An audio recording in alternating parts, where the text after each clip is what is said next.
இன்னைக்கு நம்ம பார்க்க போகிறது தனுசு ராசி. இந்த தனுசு ராசி இந்த குரு பயிற்சி எப்படி இருப்பாங்க? இருக்கிறதுலேயே அதிகமாக அடி வாங்குறது யாருன்னு கேட்டால் இந்த தனுசு ராசிக்காரன் தான். அதாவது ஏதோ ஒரு படத்தில் வரும்ல, அடி வாங்கிறதுக்குனே அளவெடுத்து செஞ்சான்ட்டு, அதுக்குன்னே பிறந்தவங்க இந்த தனுசு ராசிக்காரங்க. ஏன்னா சனி பகவானுக்கு பிடிக்காத ராசி. ஏன் அப்படின்னா இவங்க தான் உண்மையான 24 கேரட் கோல்டு. என்றைக்குமே தங்கத்தை தான் உரசி பார்ப்போம், காப்பரை உரசி பார்க்க மாட்டோம், பித்தளை உரசி பார்க்க மாட்டோம்.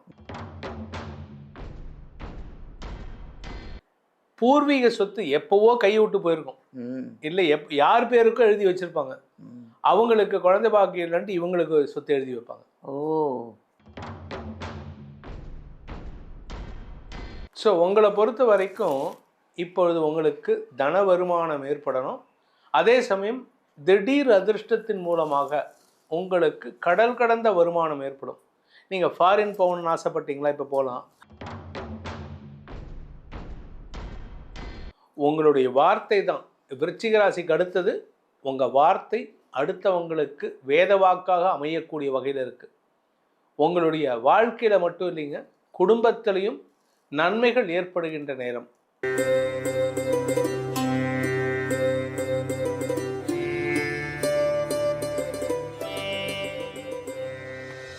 எல்லாருக்கும் வணக்கம். ஜோதிடர் யுகம் சேனல் அனைவருக்குமே, அதாவது உலகம் பூரா பார்த்துட்ருக்கிற எங்கள் ஜோதிடர் யுகம் சேனல் அனைவருக்குமே வணக்கம்.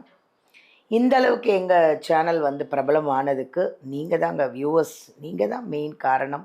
அவ்வளோ அழகாக அதை ரசித்து உங்களோட கமெண்ட்ஸு, இதில் நாங்கள் இன்னும் வளர்ந்துக்கிட்டே வரோம். அதில் எங்களுக்கு ரொம்ப மகிழ்ச்சி. உங்களுக்கு ரொம்ப தேங்க்ஸ் சொல்லணும் எல்லாருக்குமே. அடுத்தது குரு பெயர்ச்சி வருது, அது எப்போ, அது நம்ம கேட்டு தெரிஞ்சுக்கணும். இன்றைக்கி நம்ம குரு பெயர்ச்சி பலன்களை தான் நம்ம இன்றைக்கி பார்க்க போகிறோம். அதை சொல்ல வந்திருக்கிறாரு 12 ராசிக்கும் ஒரு அழகான ஜோதிடர், அருமையான ஜோதிடர். ஒரு என்ன சொல்கிறதுன்னு தெரியல, அவ்வளோ அவருடைய பேச்சு இருக்குது பார்த்தீங்களா, அதிலே நான் அப்படியே அசந்து உட்காந்துட்டேன். நான் அவ்வளோ அழகான ஒரு பேச்சு. இதில் நான் கேட்டேன், நீங்கள் என்னன்னு கேட்டால் வேத ஜோதிடர் அப்படின்னு. நான் இது புதுசாக கேட்குறேன்.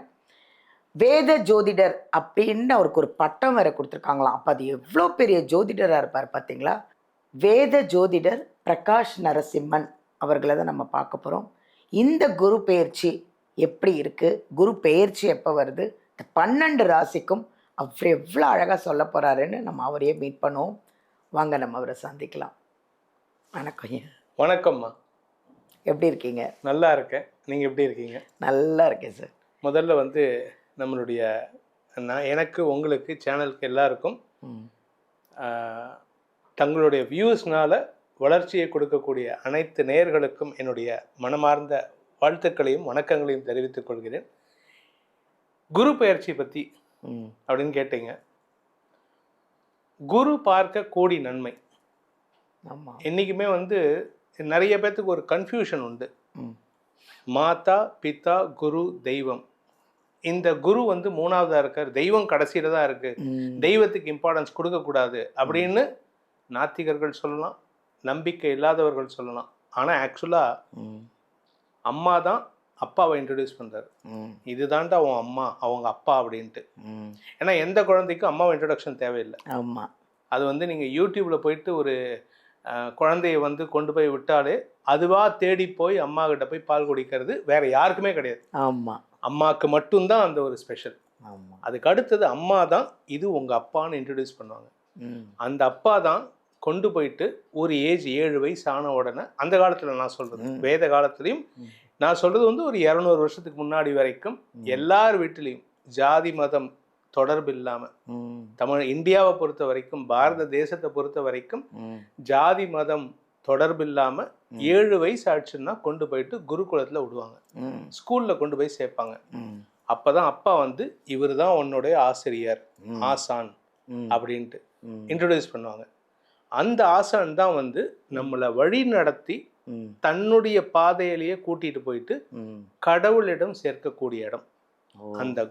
அந்த குரு தான் கடவுள்கிட்ட போகிறதுக்கான வழி. ஆனால் இன்னைக்கு குருவுக்கே மரியாதை இல்லை. டீச்சருக்கு எந்த ஸ்கூலில் எந்த டீச்சருக்கு மரியாதை கொடுக்குறோம்? உண்மையாக நான் ஒன்று சொல்லணும், மாதா பிதா குரு தெய்வம், இது ஏதோ சும்மா எல்லாருக்கும் தெரிஞ்ச விஷயம். பட் அந்த அழகான ஒரு விளக்கம் கொடுத்தீங்க பாருங்க, இது யாருமே சொன்னதில்லை. இதான் ஃபஸ்ட்டு டைம் எனக்கே கரெக்டாக தெரியாது. நீங்கள் இன்னைக்கு நான் புரிஞ்சுக்கிட்டேன். அவ்வளோ அழகு. மாதா பிதா குரு தெய்வத்துக்கு எவ்வளோ அழகான ஒரு எக்ஸ்பிளனேஷன். இன்னைக்கு நம்ம பார்க்க போகிறது தனுசு ராசி. இந்த தனுசு ராசி இந்த குரு பயிற்சி எப்படி இருப்பாங்க? இருக்கிறதுலே அதிகமாக அடி வாங்குறது யாருன்னு கேட்டால் இந்த தனுசு ராசிக்காரன் தான். அதாவது ஏதோ ஒரு படத்தில் வரும்ல, அடி வாங்கிறதுக்குனே அளவெடுத்து செஞ்சான்ட்டு, அதுக்குன்னே பிறந்தவங்க இந்த தனுசு ராசிக்காரங்க. ஏன்னா சனி பகவானுக்கு பிடிக்காத ராசி. ஏன் அப்படின்னா இவங்க தான் உண்மையான 24 கேரட் கோல்டு. என்றைக்குமே தங்கத்தை தான் உரசி பார்ப்போம், காப்பரை உரசி பார்க்க மாட்டோம், பித்தளை உரசி பார்க்க மாட்டோம், தகுடு உரசி பார்க்க மாட்டோம். ஆனால் தங்கத்தை மட்டும் உரசி வரைப்போம். ஏன்னா என்றைக்குமே உண்மைக்கு தான் வேல்யூ ஜாஸ்தி, உண்மையை தான் நிறையா தேய்ச்சி பார்ப்போம். ஆமாம். அதனால் இவங்களுக்கு அடி ஜாஸ்தி விழும். இப்போ அந்த அடியிலிருந்து விமோச்சனம் கிடைக்கக்கூடிய நேரம். இவங்க வாழ்க்கையில் ஆரோக்கியத்தினால கடந்த 1.5 வருஷமாக நிறைய கஷ்டப்பட்டுட்டாங்க. ஏன்னா சனி 4ஆம் இடத்துல இருக்காரு, சுகஸ்தானத்தில் சுகத்தை கெடுத்துட்டு இருந்தார். தலைப்பகுதி, காது, கண்ணு, மூக்கு, தொண்டை இதெல்லாம் பிரச்சனையை கொடுத்தது. அதே மாதிரி இடுப்பு பகுதி பிரச்சனையை கொடுத்தது. அதே மாதிரி முட்டி பகுதி பிரச்சனையை கொடுத்தது. இப்போ அதெல்லாம் நார்மலைஸ் ஆகும். எங்கே போச்சுன்னே தெரில சார், முட்டி வலி இருந்தது, நேற்றுக்கு நைட்டு படுத்து எழுந்திரிச்சேன், ஐ எம் நார்மல். அவங்க ஒன்றுமே பண்ணியிருக்க மாட்டாங்க. கடைசியில் நைட்டு படுக்கும்போது வெந்நீர் ஒத்தனை மட்டும் கொடுத்துருப்பாங்க. இத்தனை நாளாக மருந்து மாத்திரை அதுக்கு ஆயின்மெண்ட் எல்லாம் அப்பியிருப்பாங்க, எதுவுமே சரியாக இருக்காது. நைட்டு வெந்நீர் ஒத்தனை கொடுத்துட்டு எழுந்திரிப்பாங்க, சரியாக போயிடும். அது மட்டும் இல்லை, ஆரோக்கியம் மட்டும் இல்லை, குறிப்பாக 4ஆம் வீட்டதிபதி உச்சமாகிறதுனால இவங்களுக்கு பூர்வீக சொத்து எப்போவோ கையை விட்டு போயிருக்கும். இல்லை யார் பேருக்கும் எழுதி வச்சிருப்பாங்க. அவங்களுக்கு குழந்தை பாக்கியம் இல்லைன்ட்டு இவங்களுக்கு சொத்து எழுதி வைப்பாங்க. அதாவது அனாமத்து சொத்துன்னு சொல்லுவாங்க. அதே மாதிரி தத்து போயிருப்பாங்க. இவங்களுடைய முன்னோர்கள் யாராவது ஒருத்தர் தத்து போயிருப்பாங்க, யாராவது சொந்தக்காரங்க. அவங்களுக்கு வாரிசு இல்லைன்னு சொல்லிட்டு இவங்கள வாரிசாக எழுதி. ஸோ உங்களை பொறுத்த வரைக்கும் இப்பொழுது உங்களுக்கு தன வருமானம் ஏற்படணும். அதே சமயம் திடீர் அதிர்ஷ்டத்தின் மூலமாக உங்களுக்கு கடல் கடந்த வருமானம் ஏற்படும். நீங்கள் ஃபாரின் போகணுன்னு ஆசைப்பட்டீங்களா, இப்போ போகலாம். ஃபாரினில் சொத்து வாங்குறதுக்கான வாய்ப்பு இருக்குது. ஃபாரின் சொத்தை விற்று பணத்தை என்கேஷ் பண்ணுறதுக்கான வாய்ப்பு இருக்குது. ஸோ இப்படி பல நல்ல விஷயங்கள் நடக்கக்கூடிய ஆண்டாக இந்த குரு பயிற்சி இருக்க போகிறது. இதில் இன்னொரு நல்ல விஷயம், அதாவது தனுசு ராசியை பொறுத்த வரைக்கும் பார்த்தீங்கன்னா 8ஆம் இடத்துக்கு குரு போய் உக்கார்றார். 8ஆம் இடம் எதிரியோட வீடு, திடீர் அதிர்ஷ்டத்தின் வீடு.